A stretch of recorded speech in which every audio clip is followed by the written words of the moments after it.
I'm aware that many of you have expressed a desire for online counseling, and to that effect, we have a sponsor who will help you and assist you in that respect. So if you will, go beneath the video, you'll find a link to our online counseling sponsor. They have a whole team of counselors that can help you. Practice self-care, get the help that you need.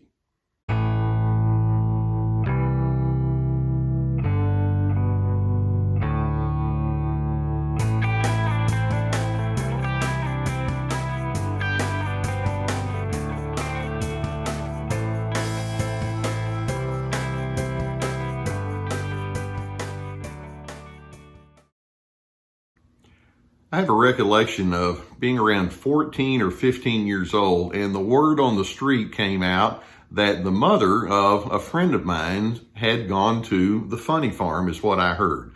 She had had a nervous breakdown, is what I heard. She had gone to an insane asylum. Well, of course, now I understand that what happened was she had a major depression, and she wound up having to get treatment for it.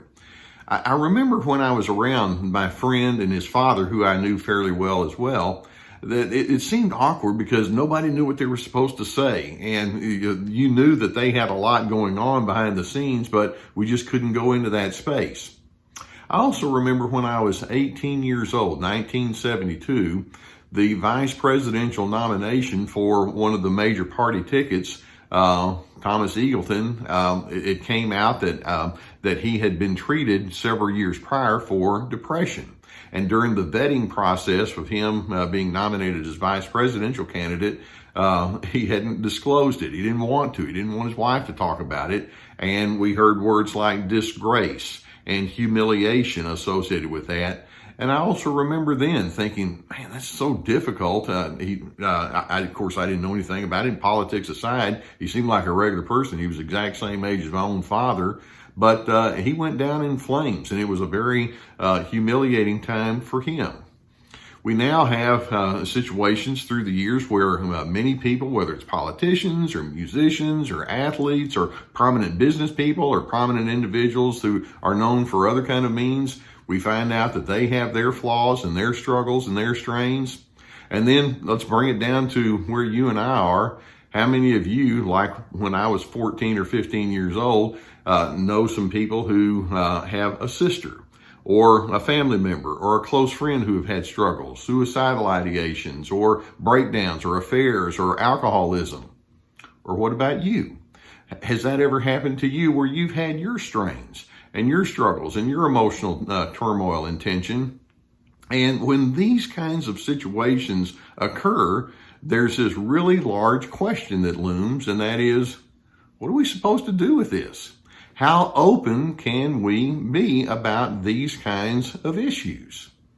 Well, the problem that we can have, and it's not just here in America, those of you who are watching in other parts of the globe, you know that we all put a great deal of effort into the construction of the false self.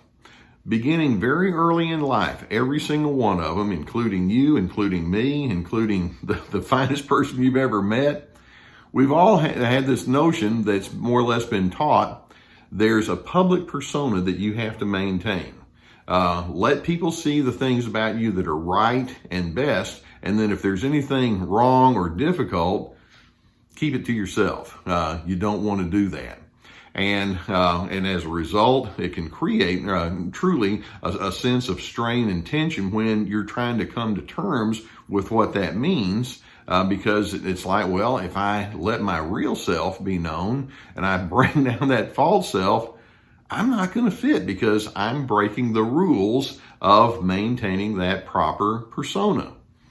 Now, at the base of all of this, can be all sorts of emotion. I'm unhappy, I'm struggling, I'm confused, I don't feel like I fit. What if people found out about the real me? And then what we see is there's one overarching emotion that comes into the person who has those kind of struggles. And you know what it is. It's the emotion of shame. It will be to my shame if I have to admit that I hurt and I struggle and I'm human and I'm frail. What are people going to think of me? I wish that I could say that, oh, it's no big deal. Go ahead and put your flaws out there, put your struggles or put your hurts out there. People will put an arm around you. They'll be nice. They'll be friendly. And based on what I've heard from people in my counseling office and beyond the counseling office, in myself, in my family members, I know that, well, that's utopian, isn't it? There are way too many people out there that as soon as they hear the negatives, it's like, oh, this is juicy stuff that I can sink my teeth into. And sure enough, you can be vilified. There can be this notion that says, well, I used to think you were okay, but now that I know some of your humanity, I guess not. And frankly, there's an ultimate hypocrisy that goes along with the judgment that people place on those whose humanity is out there on full display. Because, well, we poke around in each and every person's background. There's not one of us that's going to come out looking pristine. Not one of us.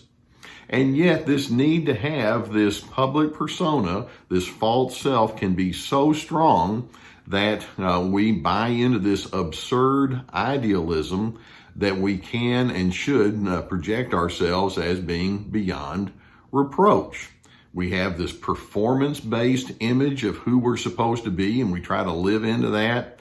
And we know that if people look behind the curtain, like in the Wizard of Oz story, they're not going to like what they see, but we know that people are going to ridicule us and mock and criticize. What if you decided, you know what? I don't know that I want to play that game anymore. Now, there have been multiple people throughout my lifetime, and there are some people in our current set of circumstances who are stepping forward and saying, you know what? I am a person of prominence.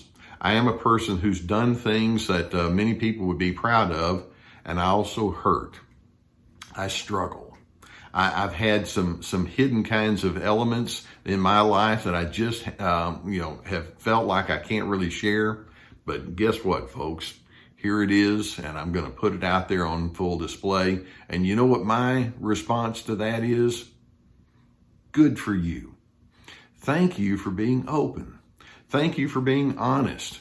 Don't let those negatives so define you that you just collapse under the weight of that false self. That's what my response is. And I hope that that's something that you can respond to. You see, you're only as healthy as your secrets allow you to be. And if your life feels like you're trying to project yourself as one type of individual, but behind the scenes, there's a whole lot of very different kinds of things going on, and you fear judgment, then it's not going to bring out the best in you in the least. Whether you're struggling with rebellious behavior or anxiety and being stressed out and burnout or whatever else it may be, those kinds of ingredients are your inner person's way of crying out, saying, I know there's got to be something better out there. I'm just trying to figure out what it is. So I'm wondering if it would be possible for you to say, I'm going to take a hard look at the ineffectual patterns that I've been living with, and I'm going to say, I'm done. I'm finished. I'm out in the open. I wonder if you could honestly think, there's freedom in being able to say, this is me. Take me for what I am, and if you are just not able to do so, that's where you are, but this is what I am anyway. And I'm hoping that each one of us, some people are much more public about it than others, but I'm hoping that each one of us can decide, I'm going to seek out people that I can just share with and say, this is me, pluses, minuses, lumps, bumps, bruises, and all. If you're going to get to know me, you're going to get the sum totality of who I am. And I'm hoping you can recognize that there's a feeling of relief that can come from that. I think that one of the reasons that support groups of many, many different dimensions have become so popular in the last number of decades is that very thing. It's like people think, I'm so glad when I get to go around certain people that just let me be me. I don't have to wear that false front. I don't have to worry about my persona because they have their issues too. And you see, like I say, I'll repeat, the bottom line is everybody has their issues. Some people are just more honest about it than others. So align with people who can be open. And when we have people in the public dimension who will say, I'm struggling, this is my issue, these are the things that I have been dealing with that a lot of you don't know, I hope that you can be one of the people that says, well, if I were in your social circle or inner circle, I'd put my arms around you of support and encouragement because that's what I do. You don't have to be defined by the opinions that other people have of you. You don't have to be defined by your own mistakes and your flaws. What you can be defined by is your own commitment to growth and healthiness. You can tell so much about a person's character, not just by the things that have not gone well, but you can tell so much about a person's character by the way they respond in the aftermath of their strains and difficulties. So I'm hoping that we can have more and more individuals who are willing to say, this is me, this is who I am, and I am free. If you want to put me inside someone's mold, I don't fit molds. I just fit me. And sometimes it's a little fluid, sometimes it's still in process, but I'm going to be wholly me. Let's embrace that kind of thinking, and let's applaud those who do so if their life is a little bit more public. I'm hoping that you can find that freedom that we're talking about that says, no more false self. What you're going to get is my authenticity. I hope that videos such as this can give you some good food for thought. If you've not already subscribed to my Dr. Les Carter channel here, I would encourage you to do so. You probably are familiar with my Surviving Narcissism channel as well. If you have a need for counseling, and in many of these cases, counseling would be a warranted kind of a situation. If there's someone in your immediate area that you could seek counseling with, I would encourage you to do so. Or if not, or if you prefer differently, we have a link below with one of my sponsors that would take you to a whole team of licensed professional counselors, and you could choose with somebody that could help you work that out in an online setting. I have my courses, my This Is Me course, my Free to Be course. It's all about finding who you are and establishing boundaries. We have my books, etc. That's what I've given my whole life to, trying to help people unravel this kind of stuff. Freedom. Freedom comes when you say, you know what, I'm no longer tied down. I'm no longer encumbered. I'm no longer enslaved or imprisoned by the fences that people would want to put me inside of. I get to be me. And I hope that as you lean more and more into that, you find a sense of relief. And I'm hoping it can eventually take you to your place that says, I'm at peace now with myself. Lumps, bumps, bruises, and all. I'm at peace.